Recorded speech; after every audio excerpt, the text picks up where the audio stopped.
हाँ तो दोस्तों, इस वीडियो के अंदर हम करेरो इंडिया के आईपीओ के बारे में बात करेंगे और जानेंगे कि इस आईपीओ के अंदर आपको अप्लाई करना चाहिए या नहीं। चलिए शुरू करते हैं।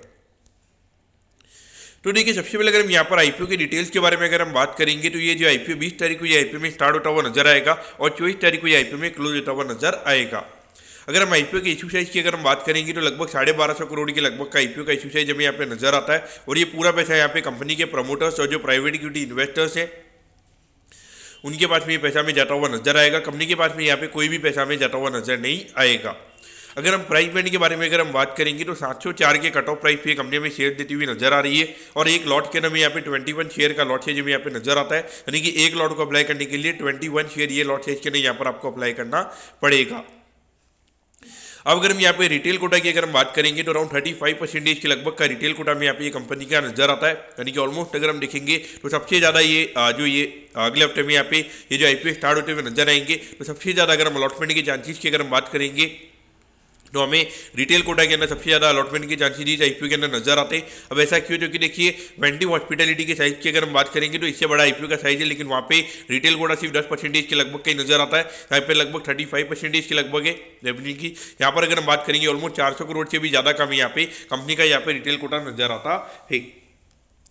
अब अगर हम यहाँ पे कंपनी के फंडामेंटल्स की अगर हम बात करेंगे तो देखिए अभी लगभग ये जो कंपनी जो ये जो गियर्स वगैरह और शाफ्ट वगैरह जो होते हैं वही हमें यहाँ पे ये कंपनी बनाती हुई नजर आती है। अगर हम ग्रोथ वाइज अगर हम बात करेंगे तो कोई इतनी ज़्यादा फिनोमिनल कंपनी का कोई रेवेन्यू ग्रोथ हमें यहाँ पे नजर नहीं आता है। ऑलमोस्ट लगभग 5% ये रेवेन्यू ग्रोथ ये कंपनी का हमें यहाँ पे नजर आता है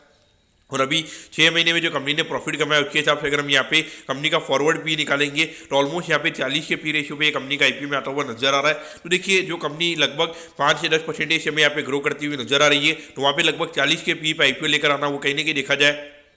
मेरे हिसाब से वैल्यूएशन वाइज यहाँ पे काफ़ी ज़्यादा एक्सपेंसिव मुझे पर्टिकुलरली ये कंपनी यहाँ पे नजर आती है। क्योंकि देखिए जिस तरीके से कंपनी ग्रो कर रही है वहाँ पे जो 40 का पी है वो कहीं ना कहीं बिल्कुल भी जस्टिफाइड हमें यहाँ पे नजर नहीं आता है। और ऐसे टाइम पे यहाँ पर अगर हम देखेंगे